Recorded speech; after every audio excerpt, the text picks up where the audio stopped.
Hello? Yeah, hi. No, I don't want my carpets cleaned. No, thank you. No, thank you. No, I'm not interested. No, thank you. Okay, here. Do me a favor. Get a piece of paper and get a pencil and write down the following letters. N-O. What does that spell? That's correct. Bye. Hello, and welcome to another adventure of Telco Steve's Workbench. Today we have for you a Model 302 E/G model telephone made by Western Electric. In 1936 they came out with this model phone to replace their other telephones that had the network and the bell in a subset. The wiring would go away from the telephone down to the wall, where usually a metal or a wood wall set would house the network and the bells. And this phone has the network and the ringer installed inside the base. The base at that time was made out of an a metal alloy. It might have had aluminum in it, but it was made out of a metal alloy. Zinc or something of that nature. Some people might call it a high-grade pot metal, I don't know. But anyway, it was metal alloy. They stopped making the metal base during the war because metal was being used for the war effort. So they changed the bases to be the hard plastic, they call it a soft plastic. Some people call it soft plastic, other people call it tenon plastic. It is not thermoplastic, and it is not Bakelite. It is not Bakelite. It comes with an F1 handset. They never were Bakelite, by the way. It comes with an F1 handset, a bell system by Western Electric, and the handset is very nice. It has clear conversations, both on the transmitter and the receiver are in excellent shape, being for its age. It overall is a terrific telephone, and it serviced a lot of subscribers to the bell system during the late 30s, throughout the 40s, and the introduction of the 5302 that came into the new style using the 302 base at the time, hence the name, the marriage between 500 and 302 being the 5302.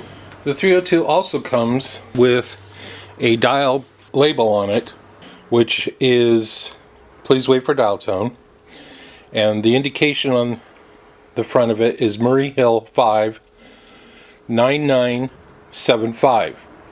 So the Murray Hill number would correspond with 68 MU, so 685-9975. Yes, that is the phone number of the Ricardos on the I Love Lucy show, and that's one of the 3 phone numbers that they had on the show for their little sitcom, and that label is a reproduction label. This phone was purchased in West Los Angeles. I believe it was somewhere between Santa Monica and Hollywood, stretch of Beverly Hills, that sort of area. And that was purchased in 1989 from a gentleman, an older gentleman. I don't know who he was, but this is reproduction. So I don't want to try to elude anybody to believing that that's the original phone that was used on the Lucy show. That's the actual one. But for all you Lucy buffs that think that 302 is a Lucy phone, I thought it would be a nice thing to add that for you.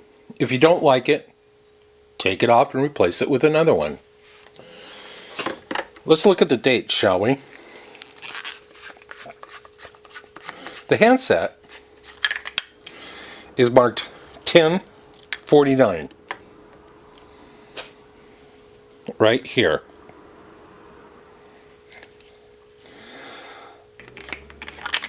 And the receiver, that was the transmitter, the receiver is marked 9/15/49. So you have a 1949 transmitter and receiver. And the inside of the phone,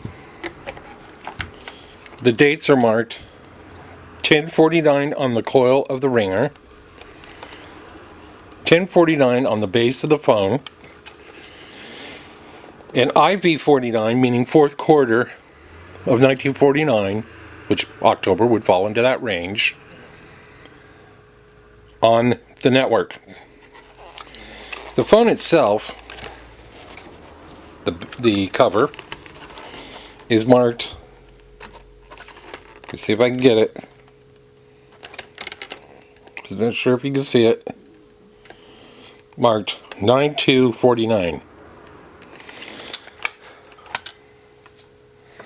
So you have a 1949 telephone.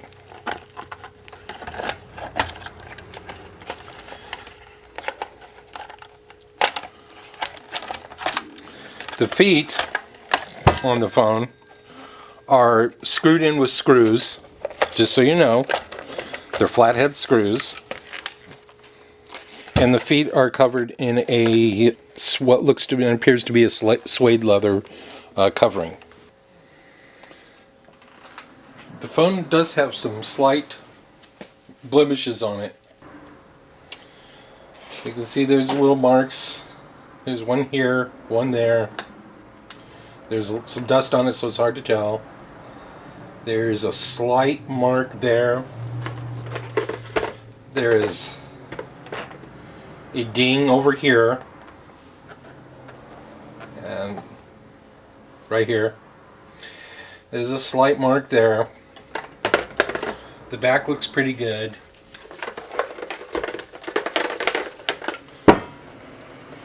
And this side looks pretty good, except for right there's a slight mark. That looks like dust. It might be a little bit of a scratch. The phone is 65 years old. Being 1949, all the parts that were just shown you. So being 65 years old, you're going to expect some flaws, and I understand about that, but I will be honest, if this phone were to be in absolutely pristine condition, meaning not a scratch, not a flaw, all of the dates absolutely matched, then I would be listing this phone at probably about $289. But it's not, and I want to present the phones I put up for sale on eBay as being totally candid with you and totally honest. The dial is from, I believe, I didn't really get the date on it, to tell you the truth. I'll assume it's within, in the 50s, because the plate said 55. So we'll say maybe the dial's from 1955. But Western Electric did replace their parts, and they did a darn good job at it. And Western Electric, they were not date freaks. They didn't say, oh, wait a minute, it's 1949, we've got to put a 1949 dial in it. They had thousands, if not 10,000 dials in stock that when the phone would come in for refurbishing, they would replace the parts, the handsets, the transmitter receiver networks, bell assembly, the whole 9 yards. And I don't think that they were willing to put up with their employees searching through thousands of pieces of parts and paying them hourly wage to come up with a certain date for a certain date phone. So if it's that much of a bugaboo to you, meaning a problem, then you find the proper dial, 1949 dial, and you'll have the whole thing will absolutely match all the way through, and you'll have a $289 telephone. So I want to thank you for watching another edition of Telco Steve's Workbench featuring Western Electric 302.